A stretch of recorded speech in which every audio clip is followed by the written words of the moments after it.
Hey everyone, and welcome to my channel where we discuss Florida's true crime cases. Thank you for joining me. If you're interested in true crime, subscribe, and that way you won't miss a future episode or update from us.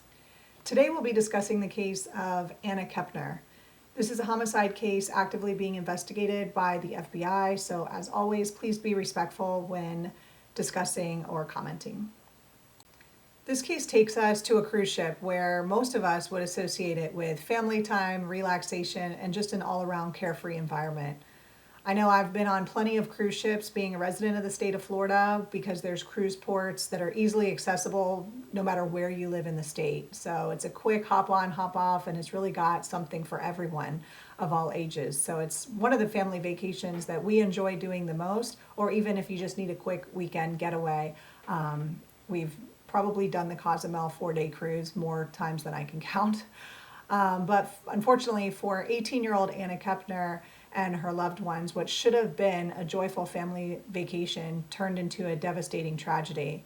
And this case has a lot of different pieces to it that are cause basically for concern, which is something happening aboard a cruise ship really messes up the jurisdiction in terms of who is going to be covering it. So because this occurred on international waters, even though Anna was from Florida, the cruise ship left and returned to Florida, it's going to be under the investigation of the FBI. And there's so many other things that come into play too, regarding maritime laws or the U.S. Coast Guard being involved, or even then when it did port in Miami, the medical examiner being involved. So it just becomes a really sort of convoluted investigation with a lot of moving pieces. And to add even more to this, there's secrecy in this federal investigation because minors are involved. So anytime anyone under 18 is involved, the cases are sealed. So we're working with very limited information, but everything that I know so far I'm going to share with you, and I'll continue to follow this case and provide any updates that I find in the future. So Anna was an 18-year-old ready to take on the world. She attended school in Titusville, Florida, where she was a cheerleader. She was known as having an outgoing personality. She was bright and a fan of the Georgia Bulldogs. She was looking forward to attending the Navy after graduation and one day becoming a canine police officer.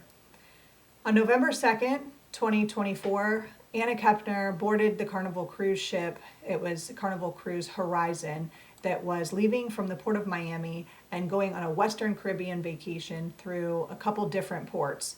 This was a 6-night cruise where it was going to be having 2 days at sea, following a port in Ocho Rios, the Grand Caymans, and Cozumel.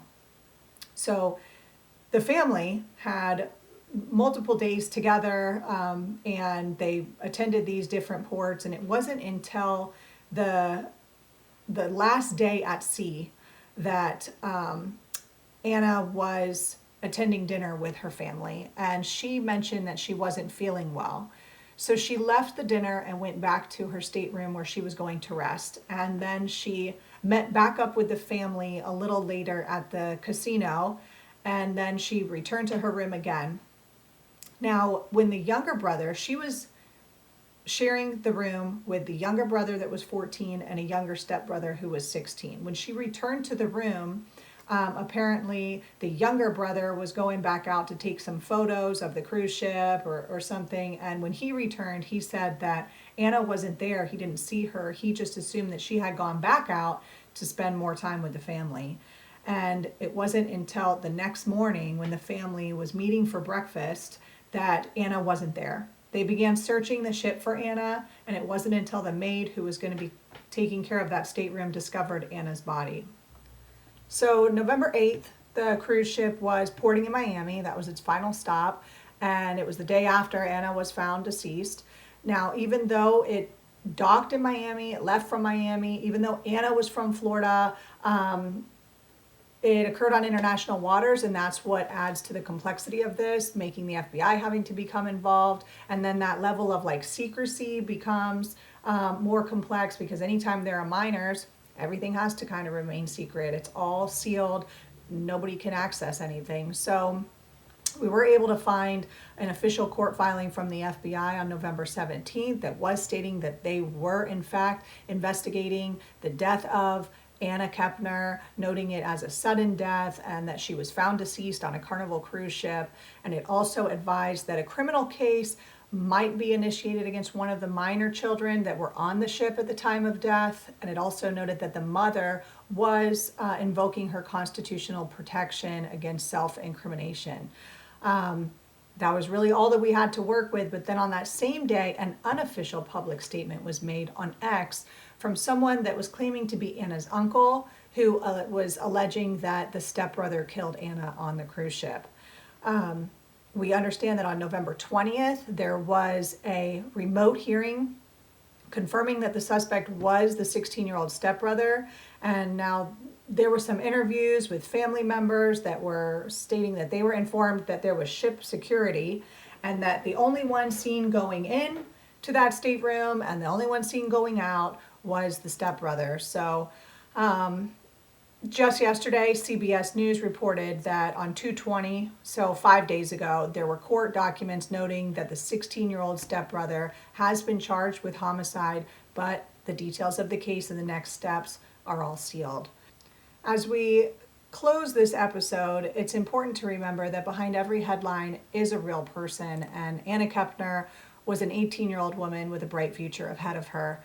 And as we can imagine, her family is now navigating unimaginable grief and legal complexity as well as public scrutiny just because of all of the elements that are involved with this. And this case matters because it forces us to confront the uncomfortable truths, which really is that violence can happen anywhere.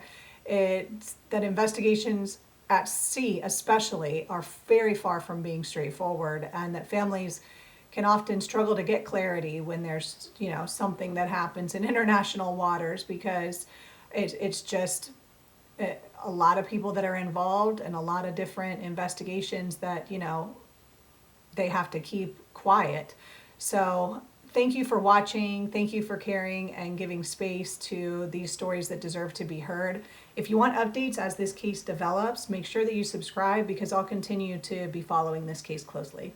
Thanks for watching.